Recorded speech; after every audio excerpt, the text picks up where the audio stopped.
Qu'est-ce savoir de la commune de Maluku, la plus grande commune de Kinshasa, plus ou moins 75% de la ville de Kinshasa.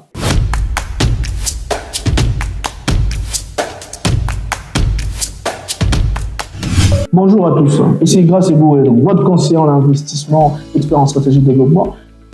Aujourd'hui, le souhait pour moi, c'est de parler de la commune de Maluku, la plus grande de la ville de Kinshasa. Pour ceux qui ne savent pas, Kinshasa, c'est la capitale administrative du Congo. Alors aujourd'hui, il y a un élément que beaucoup ignorent, c'est que Kinshasa aujourd'hui n'est occupé qu'à 25%, tant soit peu. Plus ou moins 25%. Il y a une forte concentration que sur le 25%. Alors que Maluku, en elle-même comme commune, représente plus ou moins 75% de la ville. Cela voudrait dire simplement que l'avenir de Kinshasa, c'est de l'autre côté. Lorsqu'on est en France, on voit Paris avec ses extensions Île-de-France, Corbeil-Essonnes et tout ce qui va avec. Et demain, Kinshasa va se jouer de l'autre côté. Et donc c'est très important lorsqu'on dit ce genre de choses. Un malin, un homme d'affaires, un avisé comprend que c'est là-bas que les choses se passent dans l'avenir. Et donc c'est très important de comprendre cela. C'est quoi l'enjeu économique aujourd'hui à Maluku?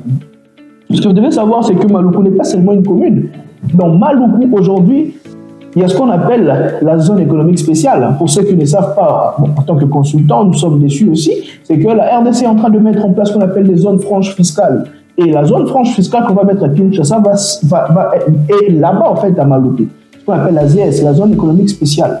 Et donc, la zone franche fiscale, c'est-à-dire c'est une zone où il y aura des entreprises qui vont s'installer avec des clauses d'exonération d'impôts de 5 ans, 10 ans, comment ça va être organisé, quoi. Donc, cela voudrait dire, au-delà du fait que Maluku a un potentiel immobilier, Maluku, c'est aussi l'avenir industriel de la ville de Kinshasa. Et mais encore, la ville industrielle de la ville du Congo, parce que les provinces qui produisent vont avoir besoin de transformer, vont avoir besoin de vendre la matière première. Et lorsque les industries sont à Kinshasa, Kinshasa va centraliser. Les choses vont se passer de l'autre côté. Mais à part ça, Maluku a aussi des ports fluviaux. C'est-à-dire, lorsque vous faites de business à Yumbi, à Sokobela, Malokole, Kisangani, Bandaka, tout ce qui va avec, le bateau et les baleinières passent par Maluku. Et donc, il y a un fort potentiel commercial à Maluku aussi. Et mais en plus de ça, il y a la route nationale numéro 1 qui va jusqu'à la province du Kwango-Kwilu. Et donc, quand on parle de la route nationale, on voit donc l'entrée dans la capitale de la ville du Congo. Et donc, tous ces produits-là qui viennent de ces provinces passent par Maluku afin d'entrer dans la ville de Kinshasa. On se rend donc compte que Maluku, ce n'est pas n'importe quelle commune. Pourquoi donc une telle commune jusqu'à aujourd'hui n'a pas vraiment intéressé les investisseurs? Peut-être parce que il n'y avait pas encore assez d'intelligence économique. Mais aujourd'hui, vous comprenez qu'il est temps.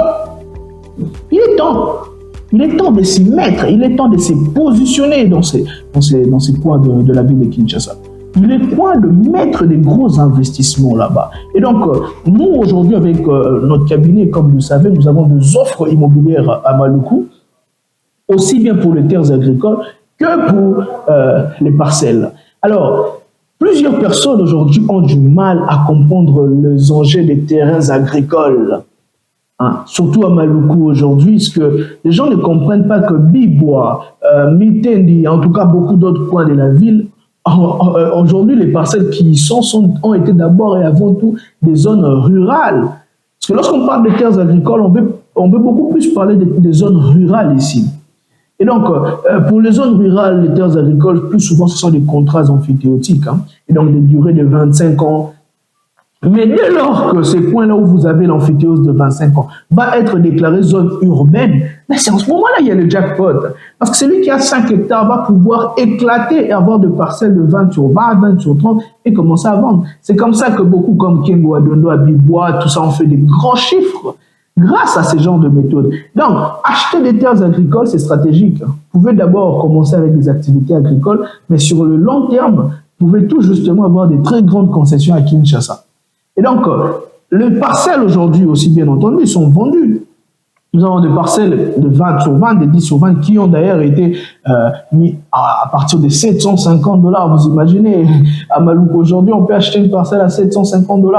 Mais revenons dans 5 ans, dans 10 ans, si j'aurai encore à faire une vidéo, on saura si les parcelles auront encore le même prix. Donc c'est très important aujourd'hui de pouvoir se positionner dans ces coins. À Maluku, il y a plusieurs quartiers. Il y a ce qu'on appelle Menkao, il y a Impuru, il y a Mbokapolo, beaucoup Doumi aussi.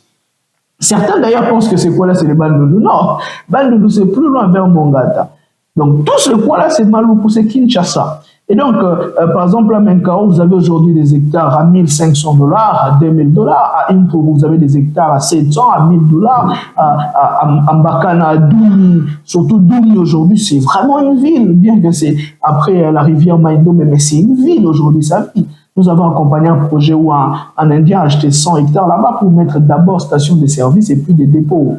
Vous voyez un peu d'intelligence. Donc, c'est très important aujourd'hui de se positionner dans ce point-là. Alors, les démarches administratives, lorsque vous achetez par exemple des terres agricoles, ce qu'on vous donne en premier lieu, c'est un acte de cession du chef. Donc, c'est un acte, souvent, c'est 25 ans de durée. Okay? Vous prenez cet acte-là, vous allez à la commune pour avoir ce qu'on appelle l'amphithéose, donc l'enquête de vacances. Et donc, les inspecteurs agricoles vont descendre, vont vérifier, et puis après, ils vont vous donner les raccords, vous allez mettre vos bornes. Ouais. Et donc, en ce moment-là, vous êtes sécurisé. Il y a une démarche à faire aussi au niveau des affaires foncières.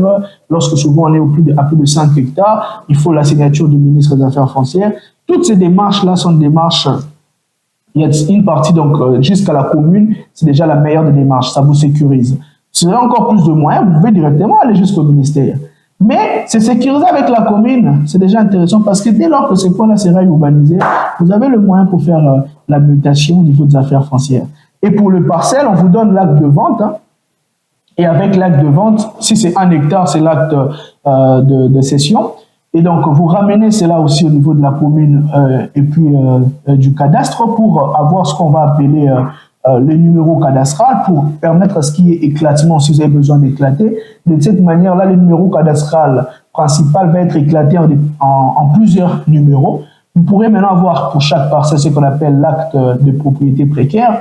Avec cet acte-là, dès lors que vous commencez à faire une petite construction, une construction importante, vous aurez donc la possibilité d'aller faire la demande de ce qu'on appelle le certificat d'enregistrement. Alors pour toutes ces démarches-là, bien entendu, notre cabinet accompagne les clients, le partenaire dans ces genres de démarches jusqu'à l'obtention de tous les documents. Et donc c'est très important, j'insiste, d'acheter, mais de bien acheter. Parce que le plus important, ce n'est pas d'investir, mais de bien investir. Et quand il faut bien investir, il faut se rapprocher des experts, de ceux-là qui sont capables de vous aider à bien investir.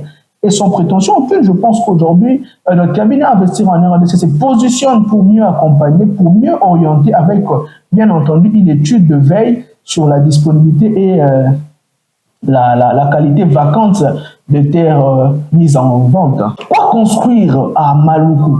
Parce que ce n'est pas seulement le parcelle. Vous savez, moi, ça me fait très mal quand je vois les gens acheter des grandes étendues et puis laisser comme ça. Il faut savoir, la loi congolaise veut qu'après 3 ans de non-exploitation, la terre revient à l'autorité coutumière. Dès lors que cette zone-là n'est pas encore urbanisée, après 3 ans, on vous récupère ça. Même quand c'est urbanisé, l'État peut déclarer ça terre 100 mètres. Donc, vous voyez, alors ça fait très mal de voir des gens avoir des étendues de 10 hectares, 5 hectares, et puis avoir juste une petite maison là, mettre une petite sentinelle avec des petits projets agricoles pourvu qu'on sente que ça appartient à quelqu'un. Ça, c'est un défaut de raisonnement. Vous savez, avec une zone comme Maluku, vous avez la possibilité de créer même des dépôts commerciaux. Mettre en place des dépôts pour conserver les produits qui viennent de Bandundu, qui viennent du fleuve là-bas.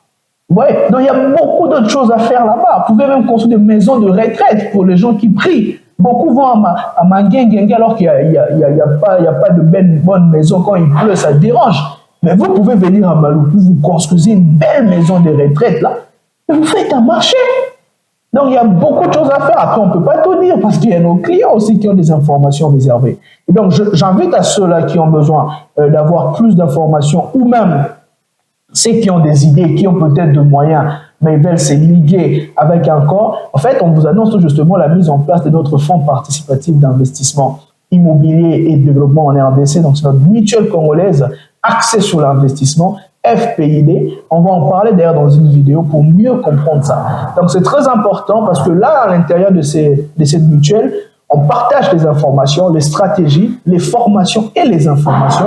En plus de ça, on investit ensemble dans le secteur immobilier. Merci beaucoup pour toutes questions. Écrivez-nous et contactez-nous, abonnez-vous, partagez encore. Le plus important, c'est qu'ensemble, on soit plus fort. Merci.